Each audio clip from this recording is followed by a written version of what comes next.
what blew my mind was that 1% of the entire federal government budget is spent on dialysis care. But, people joke that the kidney is the only organ on socialized medicine. People that don't really know may be thinking, well, it's just dialysis care, right? So you need to be able to make sure that you pull enough blood out so that when the pump puts blood back in your body, you don't get what's called recirculation. You don't want the clean blood to go right back into the machine and get cleaned again. It's an art and a science, I imagine. We're going to help a lot of people. We're going to make a big dent in these annual costs that are ultimately coming out of taxpayer dollars. Proof is in the pudding. Do whatever you can to prove your expertise. You nailed it, Javier. Everybody in a hospital is kind of sick, right? But these are sick patients. They've got a lot of comorbidities. They really need all the help they can get. The bottom line is anything to be successful in healthcare, as I mentioned before, it has to have better clinical impact and it has to make sense economically for all these various stakeholders. An organized oligopoly is essentially a monopoly.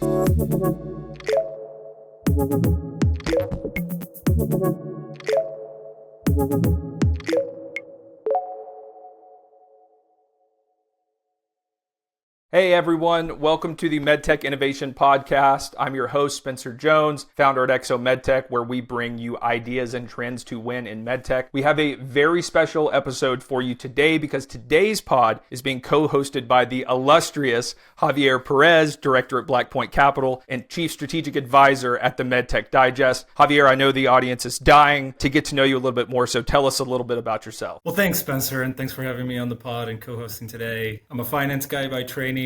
Many years ago, well, maybe not many, but many years ago, I found my way into the medtech world, grew to love it and wanting to do something that, really made a difference, could help patients, something that mattered. It's rewarding to be able to do this type of work. And from there, now at Black Point Capital, we've been spending a good amount of time building out this medtech ecosystem, for the lack of a better word. And MedTech Digest is a part of that. The relationship that we're, getting to build with MedTech is a part of that. And I know David is a part of that, just trying to see what we can do to help towards, getting these technologies into the market. Yeah, that's awesome. Just quick backstory, and the power of connections. I think I literally slid into Javier's DMs. He commented on something I posted on LinkedIn. And I was like, hey man, we should talk. And we honestly have kind of become fast friends and doing a lot of different collaborations. So the lesson here is don't be afraid to just fire off that cold outreach on LinkedIn, or if you're enjoying what somebody's posting or what they're working on. But Javier is the man. So if you like this co-hosted format, speaking to you, the audience here, drop us a comment, let us know, and I'll see if I can browbeat Javier into coming back to co-host some more episodes. But without further ado, our guest for today and the man of the hour is David Narrow. He's the co-founder and CEO of Sonavex, a venture-backed medical device company spun out of Johns Hopkins. David's raised $24 million in equity funding with another $10 million in grant funding for Sonavex, where they're using AI and deep learning-enabled ultrasound solutions for surgical patients. It is really, really exciting. We're going to get more into it. David, just on his background, biomedical engineer, has overseen clinical trials, managed R&D projects, secured a new reimbursement code, which I am going to ask you about because that is a feat, and I know a lot of people are probably curious about that. But all of this got him named 30 under 30 in healthcare by Forbes in 2016. Sonavex's products recognized in Time's Best Inventions of 2024. So I could have gone on and on, David, with your resume, but I will leave it at there. But David, welcome to the pod. Thanks, Spencer. Really appreciate you having me. And Javier, always great to see you. So David,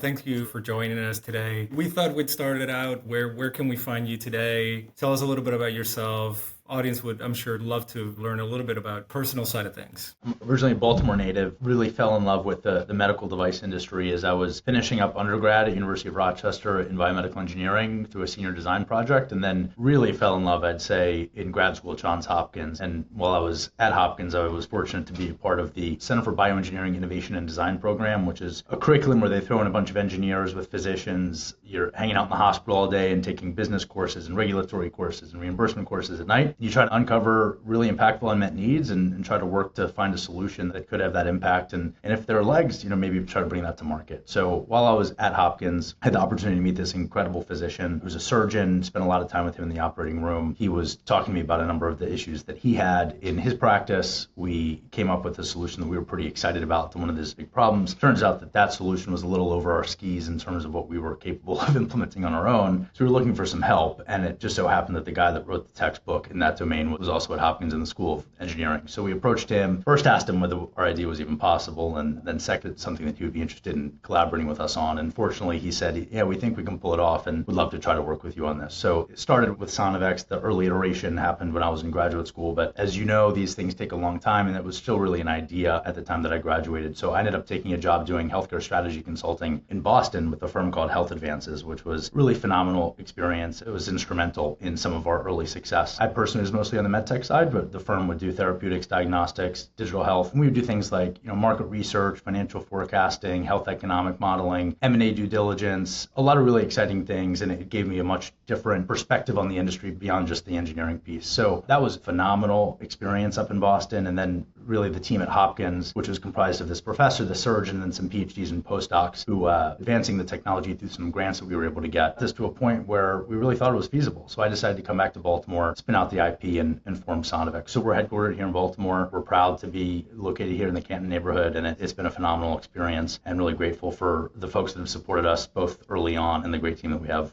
here with us today. So tell us a little bit about Sonavex. I mean, I think you just covered a little bit of the genesis of the company, but love to hear about what problem you were working to solve. Was kind of the focus? When I met the surgeon back at Hopkins, he was explaining to me that there are all these procedures that surgeons do where you connect either a vein to an artery, a vein to a vein, or an artery to an artery. This is called a vascular anastomosis. And depending on the type of procedure, there are different iterations of the type of problem that you can have. But ultimately, this is an issue where that junction is at risk or can be compromised in the future. So we explored a number of different indications where this would be valuable to be able to assess whether that junction is functional. And where we ended up deciding to focus is in an area of unmet need for dialysis patients. And the backstory, there are a lot of patients on dialysis globally and in the US. It's a large market that's growing at a pretty alarming rate. A lot of that has to do with hypertension, diabetes, and a lot of other macro conditions that ultimately end up with end-stage renal disease. But the vast majority of patients, they don't really know that they have chronic kidney disease. So they end up in the hospital saying, hey, doc, I feel like crap. Something's wrong. They realize that they ultimately have end-stage renal disease and they need immediate dialysis to sustain their life. This is for over 80% of patients that are on dialysis. This is their experience. They get what's called a central venous catheter placed into their neck. And these catheters are plastic tubes that go from your neck into your heart. And it's really the only immediate option to be able to get blood from your body into a dialysis machine, cleaned and returned to the body in a quick period of time to keep a patient alive. And these catheters are really only meant to be in the patient for a few weeks because, as you can expect, having a port to the outside world is really risky. A high risk for bloodstream infections, which result in expensive hospitalizations. The catheters get clogged multiple times a year and have to get replaced, so it's very expensive. And the mortality rate for these patients on the catheters is way higher than other forms of dialysis. So all the physicians and payers and patients are trying to get these catheters out and onto a more permanent type of dialysis. And the way that you get the best form of dialysis is through what's called an AV fistula. So getting back to this whole connection between a vein and an artery or an anastomosis, the best way to get your dialysis is an AV fistula, which is a connection between a vein to an artery in the arm. And what's meant to happen in a healthy patient is that vein, after it's connected to the high pressure artery, will expand in size or dilate, and then the flow rate that goes through that vein, it really increases dramatically so that you have enough blood flow coming through that vein that you can remove it from the vein, put it into the dialysis machine, clean it, and then back into your arm. And that's obviously a much more comfortable, safer, lower cost solution for these patients than having a tube coming out of your neck for months and months. Even though these catheters are only supposed to be in the neck for a couple weeks, in the United States, if you look at the USRDS database, the average time that these patients are reliant on these catheters is 7 months. And we were really shocked to learn that. We were trying to figure out, well, why does it take so long? And what we found is vascular remodeling that happens in the first few weeks. Why are the catheters in for so long? And what we learned is in order to determine when the fistula is ready for use, or in a negative scenario where the patient requires an intervention or the fistula has failed and needs to be replaced, ideally you get an ultrasound that tells you three things. First, what's the flow rate through that fistula? Second, what's the diameter of the fistula? Is it actually big enough to get a needle into it? And then third, what's the depth from the fistula? Is it actually reasonable to expect a dialysis tech to be able to get a needle into the fistula reliably? And there's an existing criteria that tells you, depending on those three metrics, whether it's ready or whether it needs some help. But it's really challenging to get these dialysis patients to come in for an ultrasound. And the reason for that is these patients are spending 4 hours a day for 3 days a week in these dialysis clinics. And people that work in these clinics, they're dialysis technicians. They're not physicians. They're not sonographers. So in order to get the patient to get an ultrasound, currently, they're asked on they're off dialysis day, and maybe they're trying to hold a job, maybe they're trying to go grocery shopping, they're trying to live their life, more than half their week is already in these clinics. Going to another appointment, which is often far from where they live, is a huge burden. And the compliance with these visits is set at 12 to 33%. So the ability to get that information to actually determine what to do with the patient is where this all breaks down. And that's what results in this extended catheter dependency. So our idea was, what if we can empower these dialysis techs? You see these patients 3 times per week already, to be able to capture this information that the care team knows they need to be able to manage the patient. So what we decided to do is create this 2-part technology that we call EchoMark and EchoSure to enable these dialysis technicians to get an ultrasound that's comparable to a trained sonographer in a vascular lab doing a conventional ultrasound. So the way that works is there's a little device called EchoMark that's placed underneath the fistula at the time of surgery that is made with this novel manufacturing technique that's highly echogenic or ultrasound visible. And it works with our companion device called EchoSure, which is a 3D AI-enabled ultrasound. Podcast or anyone in a dialysis clinic be able to put our probe on the arm, click a button, and capture the data that's necessary to manage these patients. And interesting, we can go into how that works in the future, but at a high level, we've simplified the ability to get this ultrasound to a layperson so that we can expand access and really meet the patient where they are to deliver the best care as early as possible to get these catheters out sooner. Something to remember too, like back when I was a nurse, like we would call these patients like sick. Everybody in a hospital is kind of sick, right? But these are sick patients. They've got a lot of comorbidities. I imagine even like the vascular remodeling due to the diabetes is impacted too, right? So like they really need all the help they can get. So whenever I was reading through, what you guys are doing, it made me think of, the plate that they put behind the x-ray, right? If you've ever gotten like broken your wrist or something, right? They set it on the plate so the x-ray can get better visualization. Obviously different tech, but it seems like that's kind of a similar principle. But I want to dig in a little bit more. Talk to me about the specific variables that you're able to capture with your technology by putting the EchoMark on the opposite side of the EchoSure of the ultrasound probe, right? What are the variables that you're capturing, and then why are those important? So the variables we're capturing are exactly what you would get if you were to show up to a vascular lab and get a trained sonographer or RVT to use a regular off-the-shelf ultrasound machine to do your fistula assessment. And the 3 variables are the volumetric flow rate, the diameter, and the depth. So the reason those 3 things matter is the flow rate needs to exceed the speed of the pump in the dialysis machine. So you need to be able to make sure that you pull enough blood out so that when the pump puts the blood back in your body, you don't get what's called recirculation. You don't want the clean blood to go right back into the machine and get cleaned again. You want the dirty blood to come back in. So you need the flow rate to exceed that of the actual dialysis machine. So most physicians will be comfortable with at least 500 milliliters per minute. Some will say it needs to be 600 milliliters, but everybody already has their threshold for what they think is necessary for that patient. The next is the diameter. So there's a lot of doctors call it's flow and target. Flow is to make the dialysis machine run. Target is to actually make sure you can get the dialysis needles into the fistula so that you can even deliver the dialysis. So most people say you need the diameter of that fistula to be at least 5 millimeters to give the dialysis technician a chance of getting this big needle into the vessel while they're flying blind. And we'll get into a second product we're working on that helps with this, but we can get back to that in a minute. And then the third variable is depth. So even if you have a big vessel, you want to make sure that you have a superficial enough vessel so that you can again get that needle into that target without risking an infiltration or other issue there. So flow rate, diameter, and depth. The flow rate through the fistula, and then the diameter and depth along what's called the cannulation zone, which is where the needle gets inserted for the dialysis session. Gotcha. Going to ask about kind of the pricing strategy here. So the EchoMark single-use resorbable, EchoSure is kind of that AIDL ultrasound unit. Are you guys leasing that monthly, or is that the model right now? Yeah, it is. And a lot of our thinking just really based off of how the U.S. healthcare system functions when it comes to market access and reimbursement. There are certain parties that are used to paying for certain products at certain sites of services, and there's a lot of inertia to changing some of those situations. So it turns out it's a lot easier to get a device paid for in the operating room than it is to get a device paid for in a dialysis clinic.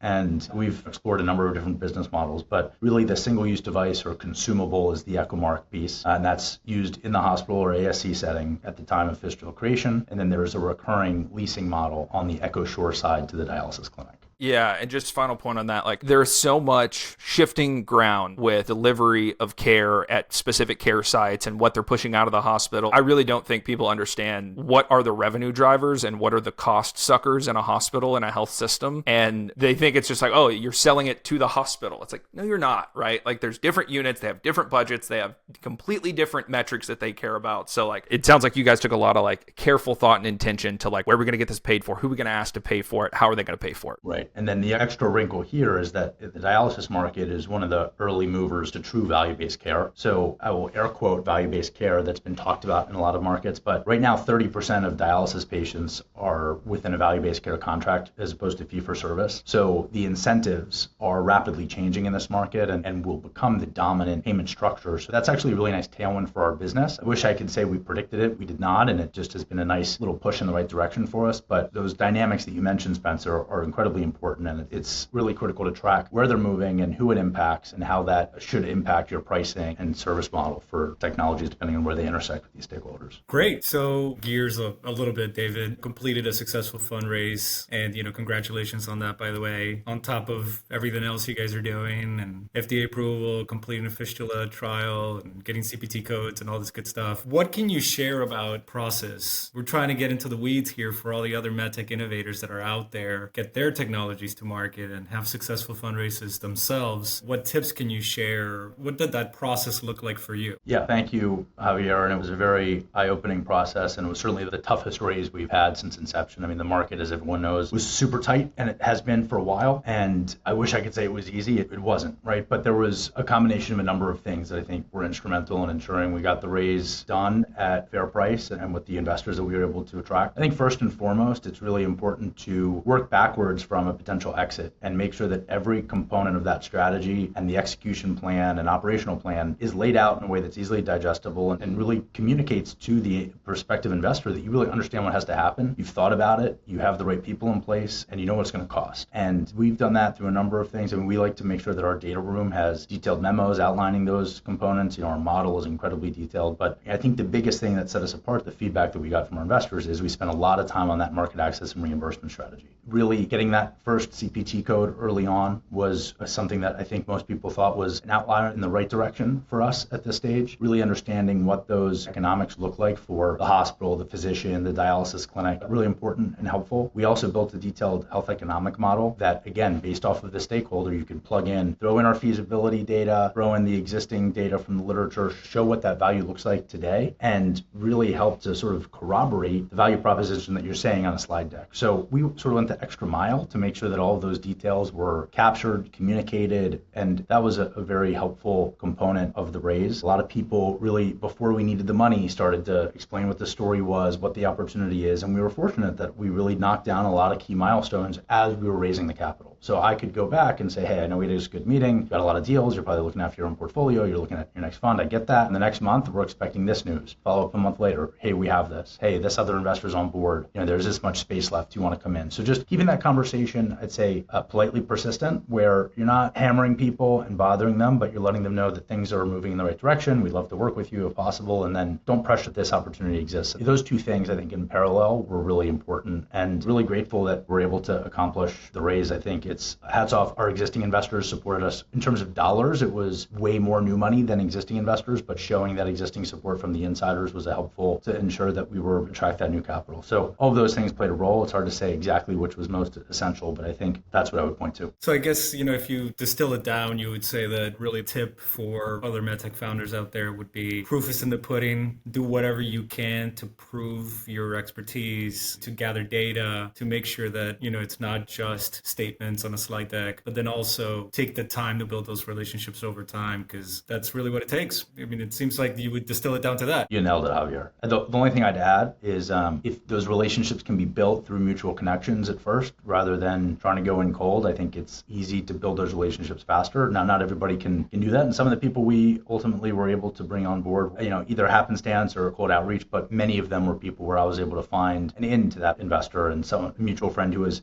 seen how I've worked, seen what we've been able to do, can say, hey, look, I think you should actually take a meeting with David and learn more about Sonavex, versus just saying, hey, we've got the best new company, you should really take a look. It's just a different way that you get that first impression, and I think that goes a long way. Absolutely. And I do think that we constantly see, when we're talking to startups and earlier stage companies in the space, is that there's usually some kind of outlier. One of the ones that I see a lot is, it's a company's early on, but they spent on marketing, or it's early on, but they spent on data collection. It's early on, but they got a CPT code. So I think from our perspective, we're very curious about that process. If you can expand on put in the time, the effort, and the resources at the time to do that. Yeah, I'm very glad we did. What led us to do it is we know, and we touched on this early on before we started recording, but but healthcare is about really two things. One is delivering better care to patients, and the other is making sure everything makes sense financially. At the end of the day, we capitalist society, and ultimately behavior is driven by economic incentives. So we understood that, and we needed to figure out how that could shake out. We explored all the different possible scenarios, and then we worked with our advisory board members, consultants, physicians, et cetera, to understand what was most likely to be best for us and for the physicians that will use our solutions, and then the employers that they were for or with, depending on the scenario. So we just knew that that was going to be an important part at some point, and we figured we might as well knock that out as soon as we can so that we at least know,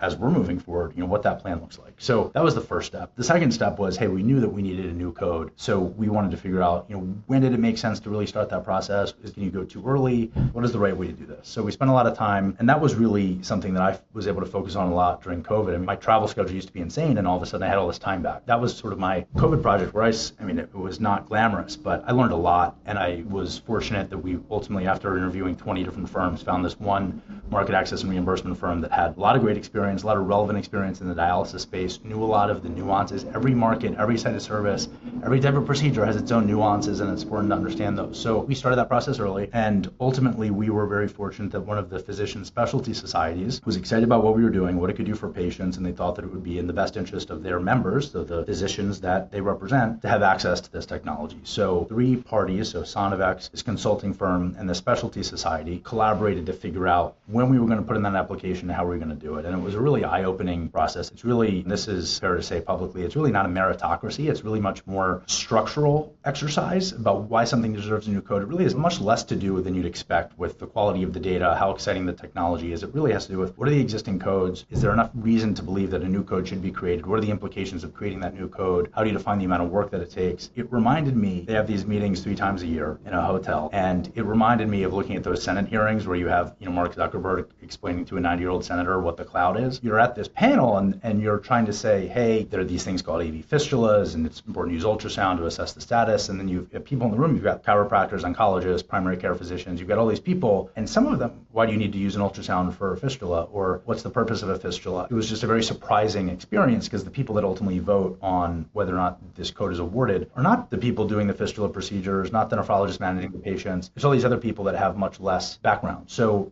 I was very impressed by the specialty society that was presenting us at how elegantly and politely he was able to characterize sort of, fistula 101. And we went into that, where you're at this horseshoe table, there's 20 or so people looking at you, and there was the 3 of us at the table. And, as it was happening, a remarkable experience. That was eye-opening. We're very fortunate. We picked the right firm, and the specialty society knew what they were doing, and it was a successful outcome, but it was very different than what I expected going in. And we're not done. Everything, there's coding, coverage, payment. There's a lot of parts of a market access strategy for it to be robust and to be durable, but the coding part is probably the least predictable and most opaque, and getting that early win was just a very helpful milestone for us at the stage we were at the time. So for anyone listening, when he says market access, if you're scratching your head a little bit, go read up on what market access is and how it relates to reimbursement, because that you rarely hear early stage founders talk about. They'll talk about reimbursement, but kind of the market access piece and just like the full picture of it and the journey of it. I feel like people should focus on that more. It's clearly served you guys well. One very quick kind of like fine point on that before I get to my next question, like specifically on the timing. Some initial grant funding was spun out. There was validation testing that occurred, period of time. And then there was the initial FDA clearances that you guys got for general use. And then there's somewhere in that timeline, right there before or after the FDA clearance, there was the CPT code process being initiated. Just talk us through when that happened. Because I know a lot of founders are kind of probably thinking like, well, when specifically should I really think about and like initiate that process? Yeah, so the first time you're eligible to submit an application is when you have an IRB approved clinical trial. So that is the earliest where you have a hope getting a new code awarded. And I think as long as you have enough information to populate the rest of the application and a clear enough motivation for it, it doesn't hurt to start that process early. At the end of the day, it depends on which code you go for, what other evidence is necessary to make sure that you can get that type of code. And I'm glad we did this. We thought the earliest that once we truly understood the coding strategy and we were eligible, that's when we decided to move forward with the code. So I think the way that I would just distill that is if you know that the type of code you want and you have an active clinical trial, it makes sense to start the process. You don't need to rush and meet the next filing deadline and negatively impact the quality of that application, but that's the first time it really makes sense to start thinking about it. And I think there's really 2 parts that I think are instrumental before submitting an application. One is engaging the specialty societies. These are the folks that ultimately represent you behind closed doors to their colleagues. And if you don't have that support, it's going to be really tough to move the ball forward. And the second is you probably want a firm firm that understands all the nuances here that can help. It's funny, there's red lines. It's akin to submitting things to the FDA, except it's a little more technical and a little less predictable, but there are certain words that can or can't be used, or the implication of the words are different than what you would expect just speaking English. So having someone who's reviewing that and educating you through that process is really essential, so that you don't accidentally step in it for some sort of coding regulation that you wouldn't know unless you live and breathe this every day. It's an art and a science, I imagine. So kind of on that point about the clinical data, like I know you guys completed like an AV fistula study, focus study in the past year or so, and then you guys are kind of currently active and enrolling in your 304 patient randomized controlled trial. So, that study that you already completed, kind of what were the endpoints from that? What are the big takeaways? Like what was like the, yes, we got this data and this is why it matters? And then kind of like similar story, what's going on with the current study that you're enrolling in? Spencer, there were really three key goals for the first study. The first was, let's make sure that this EchoMark implant doesn't cause any harm, right? We were confident. We had a lot of preclinical data. We had a lot of experience with the product, but being able to show that when you put an EchoMark underneath a fistula, nothing unexpected happens. It doesn't increase the risk of fistula failure. It doesn't negatively impact the biology of the vessel, all those things. We needed to prove that, and we were fortunate that, yes, there were no surprises. The next part is, whenever we first engage with the physician, particularly early on, they say, look, it's hard enough to get an accurate ultrasound with a trained sonographer. How am I supposed to believe that you're going to get an accurate ultrasound with a dialysis tech that's never used ultrasound? So we needed to prove the integrity of the EchoSure results in a clinical environment. So that was step two, and that was very successful. So we compared that to trained sonographers using conventional ultrasound at the same point in time compared to EchoSure. And then finally, and most importantly, is the so what. So if you do look at these patients with ultrasound earlier and more frequently, how does that impact the time to maturation and ultimately getting these catheters out so you can use that fistula and not have the dangerous and expensive catheter in your neck? And we were able to show that we could bring that down from, if you look at the databases, around 7 months,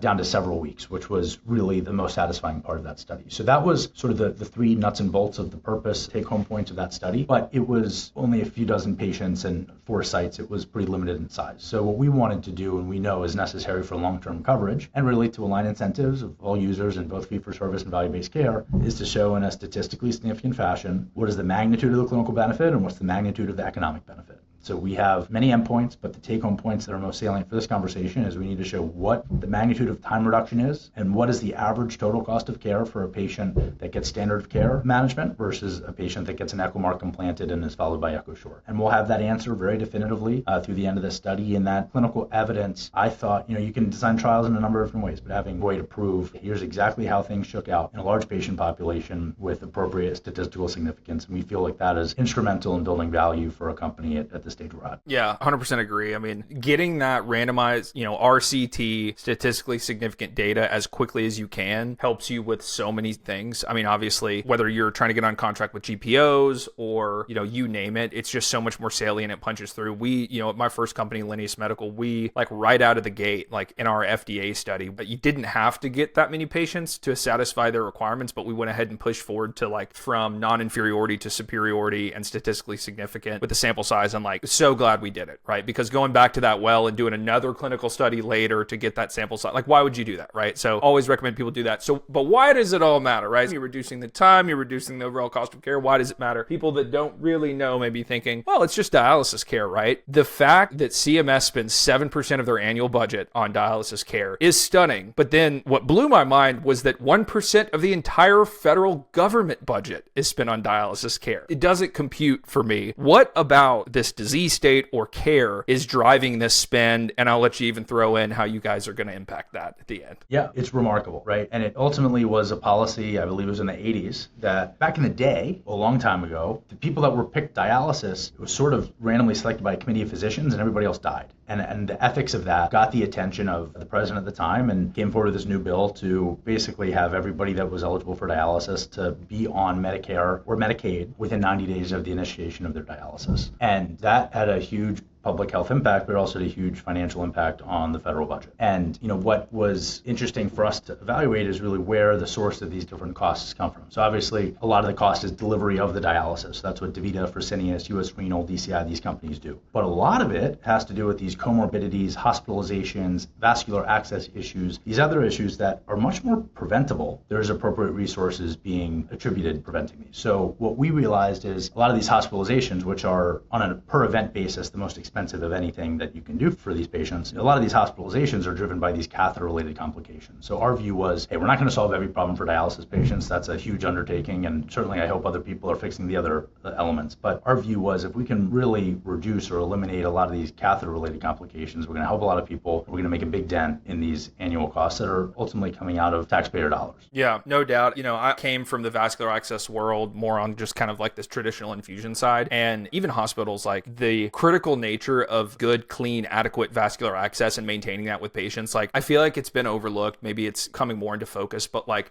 as a nurse, like that is their critical lifeline and the most likely vector for any pathogen. It's both of those things, and like maintaining that, limiting the time that they have that, keeping it clean, like it couldn't be more important. One more quick question for me. I'm going to turn it back over to Javier. Every market, of course, has unique hurdles. I like to call them artificial barriers sometimes. This could be like a weird bundled contracted purchasing structure where they're buying 6 out of these 6 items, and if you upset the apple cart, they'll, the big multinational beats the hospital over the head and raises prices on everything else. Could be, hyper embedded incumbents, whatever it is. Are there any artificial barriers or things like that, specific to the market that Sonavex is addressing? Yeah, I think the biggest unique element is that there's really a duopoly for Fresenius and DaVita in terms of dialysis clinic ownership in this country, and that creates a lot of unique attributes, unlike trying to go to a community hospital or to an OBL or an ASC where there's some consolidation with health systems, but there's enough in every region where you're really dealing with a very fragmented market. In this case, there's a lot of consolidation, so there are unique considerations that are important to consider. There are pros and cons to that. That is definitely the most unique. That, and then the fact that people joke, there's a good John Oliver on dialysis. If anybody's interested in learning more, I'd recommend watching it. It's both educational and informative and entertaining. But people joke that the kidney is the only organ on socialized medicine. That is definitely the other unique piece here, that there is Medicare Advantage and there is some private pay, but there is such a strong CMS presence here that's unique to most other disease states.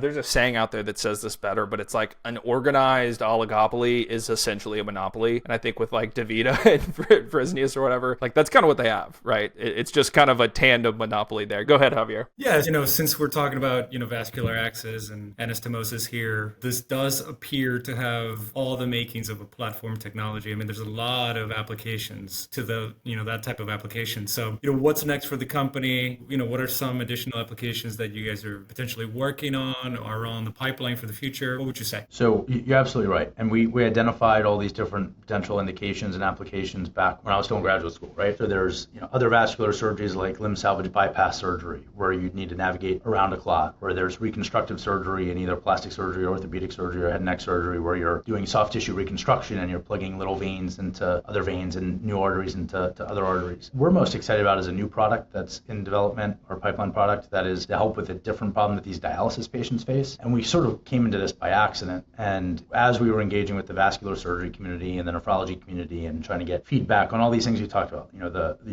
what's the workflow, what's the financial incentives, what's the clinical value proposition, all these things, they said, this is really awesome. We'd love to get these catheters out sooner. Our employers call them white sticks of death. They have dashboards about catheter time. Like, this is really right on the money. But just so you know, another big problem that these people face is once their fistula is up and running, these dialysis technicians are trying to put these big needles into the fistula, and oftentimes they will either go through the side wall or the back wall, or sometimes even miss the fistula altogether. And when that happens, you can actually destroy the fistula through a major infiltration, and then you're back to square one. You're back to a catheter, new fistula, et cetera. So they said, is there a way you can adapt your ultrasound to make the cannulation process easier? So we said, well, maybe, let's see what we can do. And we were fortunate to be awarded a grant 2 years ago to work on that solution. Use our same ultrasound hardware, different software, no implant. And then that had some really nice benchtop results. And then we got a new grant recently for $2 million to get that 510K cleared and to do a post-market trial on that solution. So in the short term, our goal is to have a series of ultrasound-based solutions that help with different parts of the patient care pathway for these dialysis patients, so that,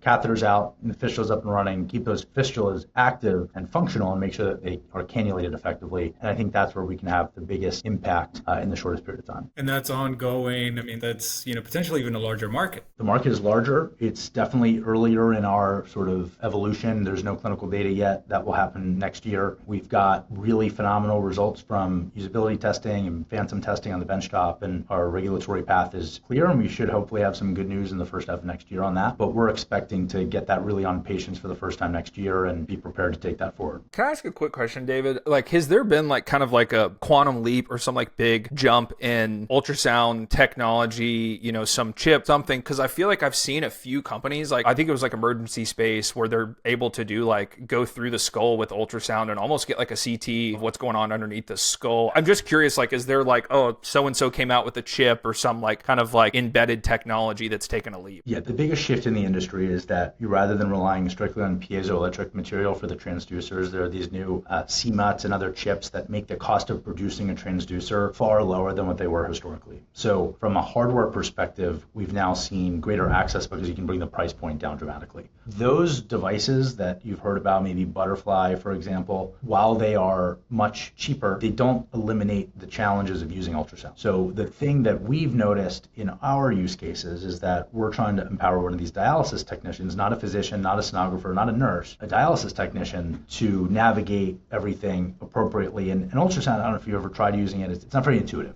The image quality is poor, very challenging to understand what you're looking at. You have to have a good sense of anatomy ahead of time. So what we found is by using our 3D probe and these different algorithms, we're able to eliminate a lot of the challenges of conventional ultrasound through software. And the first component, the EchoSure device, uses our EchoMark implant to help align what's called the angle of incination, which is an input you need to be able to measure flow rate accurately. And the second solution, we found that when people are trying to use regular handheld ultrasound for cannulation, getting just a single slice doesn't give you a full picture of where the vessel's going, where it's big, where it's superficial, where it's straight. Having a more volumetric view or 3D view is really essential to understanding what's happening before you put the needle in. So what we're trying to do is leverage the advances in ultrasound hardware, but make it even easier to use into a broader pool of users by adding in the software, the image processing algorithms, the AI algorithms that our team does best to enable really anybody off the street to be able to use ultrasound in these ways. So for the next few questions, we wanted to kind of take a step back a little bit, and I wouldn't call them rapid fire, but they're a little bit akin to that. We wanted to start with what's been the most rewarding part of this journey for you? I mean, obviously you've been at this for a while. What have you learned? Would love to hear your thoughts. Yeah, I think it all comes down to people and patients, right? So early on, we were incredibly fortunate that some of our our founders, my other two founders, and some of our early employees have been some of the most intelligent, hardworking, fun to work with, passionate people. And that has just been, even before we even brought a first solution to a patient, I just felt incredibly fortunate to be in that environment. And that was special. And most people, I talk to my friends about their workforce, they can't say the same type of thing. So I think that was a unique opportunity that was really impactful. And then more recently, now that we've got key opinion leading physicians using our technology, we're able to interact with patients, we're interacting with these dialysis technicians, and we hear from them, hey, here's the experience we've had, here's an example of where this helped, I'd love to bring this into my unit. That type of feedback, it's like, wow, this was all really worth all those long days and hard work, because we're actually delivering on that impact. So it's the people, whether it's the core team, the advisors, consultants, partners, but then now the physicians and the patients that are actually able to use this solution and help us understand how it's able to move the needle. It's amazing to see it all come together. I think, in the medtech space, it's always overnight successes, 10, 15 years in the making. It's great to see it all come together after all that effort and all that, sweat and tears that go into it. So, stepping back from Sonavex a little bit, you recently joined Cultivation Capital as a partner. I'd love to hear a little bit about that, a little bit about Cultivation and, what you're going to be doing there. But then on the rapid fire side of things, would love for you to put on your investor hat and, kind of tell our audience, what are the biggest trends, not just in medtech, but health tech, healthcare, in the next 5 years or so? For sure. Yeah. So I had the opportunity recently to join Cultivation Capital. It's a fund based in St. Louis that has multiple strategies, one of which is healthcare. So there's a healthcare fund, a tech fund, a geospatial fund, et cetera. This is fund 4 for the healthcare fund. And the same managing partner, Bill Schmidt, has been involved since that first fund. And he was originally at US Surgical and rose the ranks there and had a phenomenal entrepreneurial career and sold his business without no external capital for 9-figure sum. And he's just incredible, hardworking, humble, intelligent guy. So he's been the manager of all 4 funds, and they've sort of narrowed their focus over time. So Fund 4 is now strictly focused on cardiovascular MedTech, which is defined as anything, structural heart or interventional cardiology, peripheral vascular, endovascular, dialysis access, electrophysiology, et cetera. And the model is, while there is a core team based in St. Louis that's full-time with the fund, they wanted to bring in a handful of part-time partners who are full-time executives in these cardiovascular MedTech businesses. So I am one of these part-time partners, and everybody's got their own expertise, both in terms of clinical area and also functional area. So there's CEOs, CFOs, COOs, there's a chief commercial officer, people that have done most mostly cardiac, mostly peripheral. I've obviously had a lot of experience in the dialysis space. So the whole idea is we've got clinical and functional expertise to be able to identify the appropriate companies, vet them appropriately, and then support them post-investment through success. So the main reason I joined that fund is because of the people, right? Getting back to it. These folks they've all had a lot of success, great to work with, doing it for the right reasons. And even though it's been recent, a very rewarding thing for me to engage with. I think on the trend side, I mean, the bottom line is anything to be successful in healthcare, as I mentioned before, it has to have better clinical impact and it has to make sense economically for all these various stakeholders. And I think Spencer really hit the nail on the head, really moving high acuity, expensive interventions, procedures, whatever it may be, from a hospital to a lower cost of care is really where I personally see that there's a lot of value to be created for all stakeholders. It works well for the patient. No one likes being in a hospital. There's bad things happen to patients in a hospital. Better for the patient to show up to an ASC or an office-based lab to get their work done.